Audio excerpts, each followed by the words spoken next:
Welcome दोस्तों, स्वागत है आपका हमारे चैनल आसान तरीका में। The easiest way of learning. जी हाँ, सीखने का, समझने का, सक्सेस पाने का एक तरीका, आसान तरीका। तो आ गए आपके पास हम हमारी लूसेंट जी के। जी हाँ, लूसेंट जी के जो कि आपकी जनरल अवेयरनेस की क्लासेस चल रही हैं। जनरल अवेयरनेस जो हर सेक्शन, हर एग्जाम में एक जनरल अवेयरनेस का सेक्शन होता है जिससे कई सारे क्वेश्चन आते हैं हमारे हिस्ट्री, ज्योग्राफी, पॉलिटी से रिलेटेड। तो हिस्ट्री में अभी हम लोग प्राचीन इतिहास लेकर चल रहे हैं। कौन सा टॉपिक लेकर चल रहे हैं? प्राचीन इतिहास, जिसमें से हमारा जो टॉपिक अभी पहला टॉपिक चल रहा है प्राचीन इतिहास का, सिंधु घाटी सभ्यता। जी हाँ, सिंधु घाटी सभ्यता चल रहा है। तो उसका ये आखिरी टॉपिक होने वाला, आखिरी क्लास होने वाला, ठीक है ना। तो उसमें हम लोग आपको पार्ट पार्ट वाइज दे रहे हैं। तो ये सिंधु घाटी सभ्यता का पार्ट 8 है और ये आखिरी है, ठीक है। इसके बाद हम लोग नेक्स्ट टॉपिक पे आ जाएंगे, उसको हम लोग फिर उसको एमसीक्यू के फॉर्म में लेके चलेंगे, ठीक है। तो ये सिंधु घाटी सभ्यता का पार्ट 8 आखिरी पार्ट लेके आया आपके पास, ठीक है। चलिए शुरू करते हैं। तो हमारा क्वेश्चन है, सिंधु घाटी सभ्यता के संदर्भ में निम्नलिखित कथनों पर विचार कीजिए, ठीक है ना। ये कथन दिए, इन पर आप विचार कीजिए। क्या विचार करना भाई? तो देखिए, यह प्रमुखतः यह प्रमुखतः लौकिक सभ्यता थी तथा उसमें धार्मिक तत्व यद्यपि उपस्थित था, वर्चस्वशाली नहीं था। क्या कह रहा है? यह एक लौकिक सभ्यता थी, उसमें धार्मिक तत्व था, उपस्थित था, लेकिन वर्चस्वशाली था नहीं। वहाँ धार्मिक तत्व तो थे, लेकिन उसका पूरी तरह से वो वर्चस्व नहीं था उसका, ठीक है ना। उसके इन्फ्लुएंस में नहीं आ गए थे। और दूसरा कह रहा है, उस काल में भारत में कपास के वस्त्र बनाए जाते थे। उस काल में भारत के में कपास के वस्त्र बनाए जाते थे। उपर्युक्त में से कौन सा कथन सही है, ठीक है ना। तो इन दोनों स्टेट में से कौन सा स्टेटमेंट सही है? तो हमारा ऑप्शन है पहला, क्या है? केवल एक, सिर्फ पहला ऑप्शन सही है। दूसरा ऑप्शन क्या है? केवल दो, सिर्फ दूसरा ऑप्शन सही है। एक और दो, दोनों स्टेटमेंट सही है। ना तो एक सही है, ना तो दो सही है। तो आपको क्या लगता है इसका आंसर होने वाला है? हमारा पहला भी सही है, वहाँ पे तो धार्मिक तत्व थे लेकिन उसका वर्चस्व नहीं था। ये बात बिल्कुल सही है। और दूसरी बात भी बिल्कुल सही है कि उस काल में भारत में कपास उगाया जाता था, ठीक है, जिसे वो लोग सिंडन कहते थे। मैंने आपको बताया था, ठीक है। वो लोग क्या कहते थे? उसको सिंडन कहते थे। उसका करेक्ट आंसर क्या होने वाला है? एक और दो, दोनों, ठीक है ना। देखते हैं इसका एक्सप्लेनेशन। ये देखिए, दोनों पॉइंट सही है कि यह प्रमुखता लौकिक सभ्यता थी तथा उसमें धार्मिक तत्व यद्यपि उपस्थित था, वर्चस्वशाली नहीं था। और उस काल में भारत में कपास के वस्त्र उगाए थे, जिसको हम लोग क्या बोलते थे उस टाइम में? तो सिंडन बोला जाता था। क्या बोला जाता था? सिंडन, ठीक है ना। आगे चलते हैं। अगला क्वेश्चन है हमारा, निम्नलिखित में से कौन सा सिंधु स्थल समुद्र तट पर स्थित नहीं था? इनमें से कौन सा समुद्र तट पर स्थित नहीं था? ऑप्शन है Surkotada, B Lothal, B Balakot, D Kot Diji. इसका सही आंसर होने वाला है कोट दीजी। इसका सही आंसर क्या है? कोट दीजी। ये जो है समुद्र स्थल पर नहीं था। देखिए, कोट दीजी सिंध प्रांत आधुनिक पाकिस्तान के खैरपुर नामक स्थान पर स्थित प्राचीन सिंध सभ्यता का एक केंद्र था।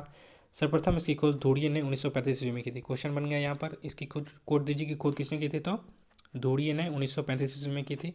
अगला देखते हैं हम लोग, नियमित खुदाई 1953 ईस्वी में फजल अहमद खान द्वारा संपन्न हुई। और इसकी जो नियमित खुदाई थी किसके द्वारा संपन्न हुई? तो फजल अहमद खान द्वारा। देखिए यहाँ पे जिस लाइन में रेड और ग्रीन दोनों हैं वो आपको याद रखना है, इनको उसको आप याद रखोगे, ठीक है। आगे देखते हैं,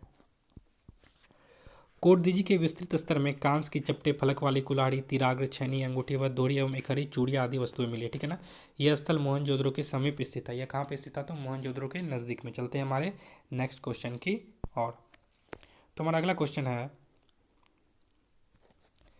हड़प्पाकालीन स्थलों से अभी तक किस धातु का प्राप्ति नहीं हुआ? हड़प्पाकालीन के इतने स्थलों में से किस धातु की प्राप्ति नहीं हुई? ऑप्शन ए तांबा, बी स्वर्ण, सी चांदी, डी लोहा। तो आप सभी को पता होगा कि किसकी प्राप्ति नहीं हुई अभी तक। तो लोहा का कोई भी साक्ष्य नहीं मिला था हड़प्पा में, ठीक है। तो देख सकते हैं आप ये कांस्य युग उस काल को कहते हैं जिसमें मनुष्य तांबे तथा उसकी रंगों के साथ मिश्रित धातुएं कांसे का इस्तेमाल किया, ठीक है। तो उसको क्या बोले हम लोग? कांस्य युग कहते हैं। इतिहास में यह युग पाषाण युग और लौह युग के बीच में आता है, ठीक है ना। पाषाण युग और लौह युग, यानी कि पाषाण युग हम लोग हो गया स्टोन एज, लौह युग आयरन एज। तो स्टोन एज और आयरन एज के बीच में जो आता है वो क्या होता है? ब्रोंज एज, जिसको कांस्य युग कहते हैं, ठीक है ना। ये आप याद रखोगे। कांस्य युग में लोहे की खोज नहीं हो पाई थी। कांस्य युग में क्या कहते हैं? लोहे की खोज नहीं हो पाई थी। लौह युग में तांबा, कांसा और लोहे के अलावा मनुष्य कुछ अन्य ठोस वस्तुओं की खोज तथा उनका उपयोग भी सीख गया था। ये कब हुआ था? तो ये आयरन एज में हुआ था, ठीक है ना। आगे देखिए, कांस्य युग की विशेषता है कि मनुष्य शहरी सभ्यताओं से बसने लगा और इसी कारण से विश्व की कई जगहों में पौराणिक सभ्यता का विकास हुआ। कांस्य युग में क्या हुआ था ना, मनुष्य बसने लगे थे, ठीक है ना। वो घूमते नहीं रहते थे, मतलब वो घूमंतु नहीं थे, वो क्या हुए थे? बसने लगे थे। और इस युग की एक और खास बात यह है कि विभिन्न सभ्यताओं में अलग अलग लिपियों का विकास हुआ, जिसकी वजह से आज पुरातत्व शास्त्र के उस युग के बारे में महत्वपूर्ण तथ्य हासिल, और क्या हुआ, बहुत सारी लिपियाँ भी आई जिसको क्या करते हैं अभी हमारे जो आर्कियोलॉजिस्ट है और हमारे जो हिस्ट्रियन है वो क्या करते हैं उसके बारे में पता लगाते रहते हैं, ठीक है ना। चलते हैं हमारे नेक्स्ट क्वेश्चन की ओर। किस पशु के अवशेष सिंधु घाटी सभ्यता में प्राप्त नहीं हुए? इनमें से किस पशु के अवशेष सिंधु घाटी सभ्यता में प्राप्त नहीं हुए? ऑप्शन ए है शेर, बी घोड़ा, सी गाय, डी हाथी। तो इसका सही आंसर होने वाला शेर। शेर का अवशेष कहीं नहीं मिला था, ठीक है ना। ये देखिए, सिंधु सभ्यता के लोग शेर से परिचित नहीं थे। सिंधु घाटी क्षेत्र में कुबरदार और कुबर रहित सांड, भैंस, हाथी और कुत्ता, बिल्ली, गधे, ऊँट, घोड़े की अस्थियां मिली है, ठीक है ना। भेड़, बकरी, सुअर, गाय आदि के भी अवशेष मिले हैं। हाथी का कपाल मोहनजोदड़ो से मिला है। मोहनजोदड़ो से घोड़े के अस्थि पंजर के अवशेष मिले हैं। हाथी के दांत की बनी एक सही भी मिली है, लेकिन शेर का कहीं नामो निशान नहीं था उस टाइम में, ठीक है। तो शेर के साक्ष्य कहीं नहीं मिले। चलते हैं हमारे नेक्स्ट क्वेश्चन की ओर।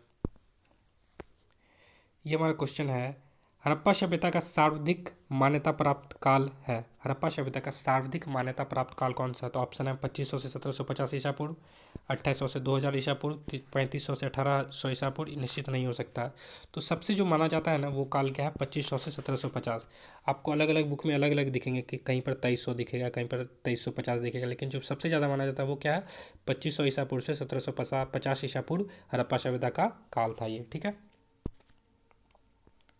देखिए यहाँ पे रेडियो कार्बन C14 के आधार पर सिंधु सभ्यता की सर्वथा सर्वमान्य तिथि 2500 ईस्वी से 1750 ईस्वी पूर्व मानी जाती है। कौन से मेथड से निकाला गया था? तो रेडियो कार्बन C14 के आधार पर, रेडियो कार्बन C14 के आधार पर 2500 से 1750 माना जाता है, ठीक है ना। सिंधु सभ्यता आद्य ऐतिहासिक काल से संबंध माना गया क्योंकि अभी तक कोई भी चित्रात्मक लिपि नहीं पढ़ी जा सकी है। तो वैसी सभ्यता जिसमें क्या थी, चित्रात्मक लिपि थी लेकिन पढ़ी नहीं जा सकी, उसी सभ्यता को हम लोग आद्य ऐतिहासिक काल कह सकते हैं, ठीक है ना। आपके एग्जाम में क्वेश्चन बनेंगे कि ऐसी कौन सी सभ्यता थी जिसमें चित्रात्मक लिपि तो थी लेकिन पढ़ी नहीं जा सकी, वो थी आद्य ऐतिहासिक काल, याद रखोगे आप, ठीक है ना। देखिए, ह्यूलर ने हड़प्पा को सुमेरियन सभ्यता का उपनिवेश कहा। ह्यूलर ने कहा हड़प्पा को सुमेरियन सभ्यता का उपनिवेश कहा। और सर जॉन मार्शल सिंधु सभ्यता का प्रयोग करने वाले पहले पुरातत्वविद थे। सिंधु सभ्यता का उपयोग करने वाले पहले पुरातत्वविद कौन थे? तो सर जॉन मार्शल साहब थे, ठीक है ना। देखिए, सिंधु सभ्यता की खोज राय बहादुर, दयाराम साहनी और राखलदास बनर्जी ने की थी, ठीक है ना। किसने की थी? तो राखलदास बनर्जी और दयाराम साहनी, याद रखेंगे आप। आगे चलते हैं। सिंधु सभ्यता को ब्रोंज युग में रखा गया। हड़प्पा सभ्यता के 4 प्रजातियों के अस्तित्व प्राप्त हुए। इनमें से जो वो 4 प्रजातियाँ कौन कौन सी थी तो वो देख लीजिए आप, प्रोटो ऑस्ट्रेलाइड, मंगोलाइड, अल्पाइन और निग्रो। कौन कौन थी? प्रोटो ऑस्ट्रेलाइड, मंगोलाइड, अल्पाइन और निग्रो प्रजाति थी, ठीक है ना। चलते हैं हमारे नेक्स्ट क्वेश्चन की ओर। ठीक है, तो हमारा अगला क्वेश्चन क्या है कि सिंधु घाटी की सभ्यता निम्नलिखित में से किस सभ्यता के समकालीन नहीं थी, ठीक है ना। नहीं थी, याद रखोगे आप कि सिंधु घाटी की सभ्यता निम्नलिखित में से किस सभ्यता के समकालीन नहीं थी। ऑप्शन है हमारा मिस्र की सभ्यता, बी ग्रीस की सभ्यता, सी मेसोपोटामिया की सभ्यता या फिर डी चीन की सभ्यता। तो सिंधु घाटी की सभ्यता जो थी वो चीन की सभ्यता के समकालीन नहीं थी, ठीक है। देखते हैं इसके हम लोग एक्सप्लेनेशन को। ये देखिए, सिंधु की सभ्यता मिस्र की सभ्यता, मेसोपोटामिया की सभ्यता तथा ग्रीस की सभ्यता के समकालीन थी क्योंकि इन देशों के साथ सैन्यवासियों का व्यापारिक एवं सांस्कृतिक संबंध था। सिंधु सभ्यता चीन की सभ्यता के समकालीन नहीं थी। यही हमारा क्या था, आंसर था। चलते हैं हमारे अगले क्वेश्चन की ओर। हमारा अगला क्वेश्चन है, सिंधु घाटी की सभ्यता कहाँ तक विस्तृत थी? पंजाब, दिल्ली और जम्मू कश्मीर, पंजाब, राजस्थान, गुजरात, उत्तर प्रदेश, हरियाणा, सिंध और बलूचिस्तान, राजस्थान, बिहार, बंगाल, उड़ीसा, पंजाब, राजस्थान, गुजरात, उड़ीसा और बंगाल, ठीक है। तो इसका करेक्ट आंसर क्या होने वाला है? पंजाब, राजस्थान, गुजरात, उत्तर प्रदेश, हरियाणा, सिंध और बलूचिस्तान, ये हमारा करेक्ट आंसर है। देखते हैं इसके एक्सप्लेनेशन को। ये देखिए, यह सभ्यता लगभग 2500 ईसा पूर्व पूर्व दक्षिण एशिया के पश्चिमी भाग में फैली हुई थी, जो कि वर्तमान में पाकिस्तान का तथा पश्चिमी भारत के नाम से जाना जाता है। सिंधु घाटी सभ्यता मिस्र, मेसोपोटामिया, भारत और चीन की 4 सबसे बड़ी प्राचीन नगरीय सभ्यताओं में से सबसे अधिक उन्नत थी। ये क्या थी? सबसे अधिक उन्नत थी। चलते हैं हमारे नेक्स्ट क्वेश्चन की ओर। ये देखिए, सिंधु घाटी की सभ्यता में घोड़े के अवशेष कहाँ मिले? घोड़े के अवशेष कहाँ मिले? ऑप्शन है वनावली, बी लोथल, सी कालीबंगा, डी सुरकोटदा। इसका करेक्ट आंसर होने वाला है सुरकोटदा। देखिए यहाँ पे सुरकोटदा गुजरात के कच्छ जिले में स्थित है। कहाँ पे? गुजरात के कच्छ। इस स्थल में सिंधु घाटी की सभ्यता के विस्तार के प्रमाण मिले। यहाँ घोड़ी की अस्थियां एवं अनोखी कब्र भी मिली। अनोखी कब्र भी कहाँ मिली थी? तो सुरकोटदा में मिली थी। चलते हैं हमारे अगले क्वेश्चन की ओर।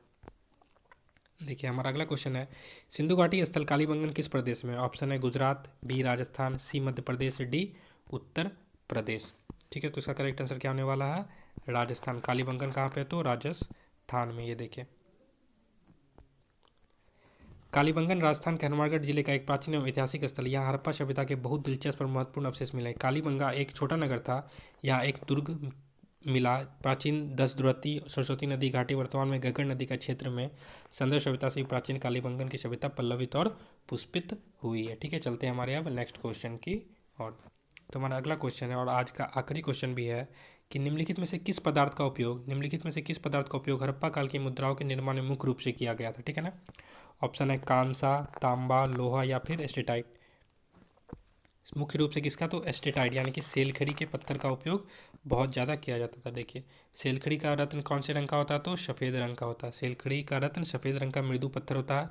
सेलखड़ी रत्न का उपयोग क्रीम पाउडर आदि बनाने के काम में किया जाता है। हड़प्पा के लोग मोतियों, मोहरे और कई अन्य कलाकृतियों को बनाने के बड़े पैमाने पर एस्टेटाइट का इस्तेमाल करते थे, इसीलिए इसे एस्टेटाइट सभ्यता कहा जा सकता है। और कई प्रकार के शिल्पों के लिए महत्वपूर्ण कच्चा माल यानी कि रॉ मटेरियल के तौर पर भी यूज होता था। ठीक है, आगे चलते हैं।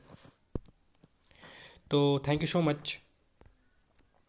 मच हमसे जुड़े रहने के लिए। अगर आपको ये वीडियो पसंद आया तो लाइक करें, इस वीडियो को शेयर करें अपने दोस्तों के साथ और कमेंट कर बताएं कि ये वीडियो आपको कैसा लगा। ठीक है, तो यहाँ पे हमारा सिंधु घाटी सभ्यता का पार्ट खत्म हो रहा है, टॉपिक खत्म हो रहा है हमारा सिंधु घाटी सभ्यता। यहाँ पे सिंधु घाटी सभ्यता का टॉपिक कंप्लीट हो रहा है। अब जो हमारा अगला वीडियो आएगा वो वैदिक एज को लेके आएगा। ठीक है ना, वैदिक एज के बारे में हम लोग पढ़ेंगे, वो भी पार्ट और पार्ट हम लोग ऑब्जेक्टिव को पार्ट और पार्ट एमसीक्यू के फॉर्म में आपके लिए लेकर आएंगे। ठीक है, तो आप इसका अच्छे से रिवीजन कर लेंगे। पार्ट 8 यानी कि ये 80 क्वेश्चन इस टॉपिक से आपके कोई भी एग्जाम का क्वेश्चन उठा लेना। ठीक है ना, सिंधु सभ्यता में से अगर क्वेश्चन है तो एक भी क्वेश्चन इस टॉपिक हमारे 8 पार्ट के बाहर नहीं होगा। ठीक है ना, 80 क्वेश्चन में से ही सारे क्वेश्चन आएंगे, तो आप अच्छे से इन सारे क्वेश्चन और उनके एक्सप्लेनेशन को याद कर लोगे। ठीक है, और इसी तरह हमारे साथ जुड़े रहे और आगे की वीडियोस के लिए भी हम लोग जो अगला पार्ट लेकर आए उसको भी इसी तरह देखते रहे। ठीक है, थैंक यू सो मच, हमारे साथ जुड़े रहे, सीखते रहे बिल्कुल आसान तरीके से। Thank you.